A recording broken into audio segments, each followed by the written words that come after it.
FIFA has suspended the federation that manages football in India. 2022 সালে সরকারি প্রভাব বিস্তারের অভিযোগে ভারতকে সাময়িক নিষেধাজ্ঞায় ফেলেছিল ফুটবলের আন্তর্জাতিক নিয়ন্ত্রক সংস্থা ফিফা। প্রায় 3 বছর পর দেশটি আবারও একই ধরনের সংকটে পড়তে চলেছে। অল ইন্ডিয়ান ফুটবল ফেডারেশনকে লক্ষ্য করে কড়া বার্তা পাঠিয়েছে বিশ্ব ফুটবলের এই নিয়ন্ত্রক সংস্থা। এমনটাই জানিয়েছে ভারতীয় সংবাদ মাধ্যম দ্য হিন্দু। চিঠিতে স্পষ্ট করে ফিফা জানায় 30 অক্টোবরের মধ্যে অবশ্যই নতুন সংবিধান প্রণয়ন করতে হবে ভারতীয় ফুটবল ফেডারেশনকে এবং এর ভিত্তিতে নির্বাচন আয়োজন করতে হবে। নির্ধারিত সময়ের মধ্যে এসব সম্পন্ন না হলে ভারতকে আন্তর্জাতিক ফুটবলের সব রকম কার্যক্রম থেকে বহিষ্কার করা হবে। ফিফা আরও বলছে, সংবিধান হালনাগাদ ও তা বাস্তব প্রয়োগের ক্ষেত্রে দীর্ঘদিন ধরেই দেরি হওয়ায় তারা উদ্বিগ্ন।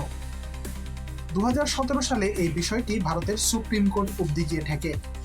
বিভিন্ন সময় অনুরোধ করা সত্ত্বেও AIFF এখনো স্বচ্ছ এবং জবাবদিহিতামূলক প্রশাসনিক কাঠামো দাঁড় করাতে পারেনি বলে দাবি ফিফার।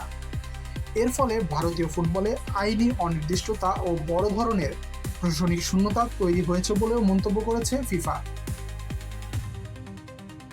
ফিফা শর্ত জুড়ে দিয়েছে, নির্বাচনী প্রক্রিয়া সম্পূর্ণরূপে AIFF এর নিয়ন্ত্রণেই চলতে হবে। সরকার বা অন্য কোনো বাহ্যিক পক্ষ এতে হস্তক্ষেপ করলে তা কোনোভাবেই ফিফা মেনে নেবে না। এদিকে 2017 সাল থেকে AIFF এর সংবিধান সংক্রান্ত মামলাটি সুপ্রিম কোর্টে ঝুলে আছে। আদালত জানিয়েছে, রায় প্রস্তুত থাকলেও নতুন ক্রীড়া নীতির সঙ্গে মিলিয়ে সংবিধান তৈরি না হওয়া পর্যন্ত তা তারা ঘোষণা করবে না। সেই কাণ্ডে 2022 সালের 16 আগস্ট তৃতীয় পক্ষের হস্তক্ষেপের অভিযোগ তুলে ভারতকে আন্তর্জাতিক ফুটবল থেকে নিষিদ্ধ করেছিল ফিফা। সেই ঘটনার 3 বছর পর আবারও আন্তর্জাতিক ফুটবল থেকে বহিষ্কারের মুখে পড়ছে এখন ভারত।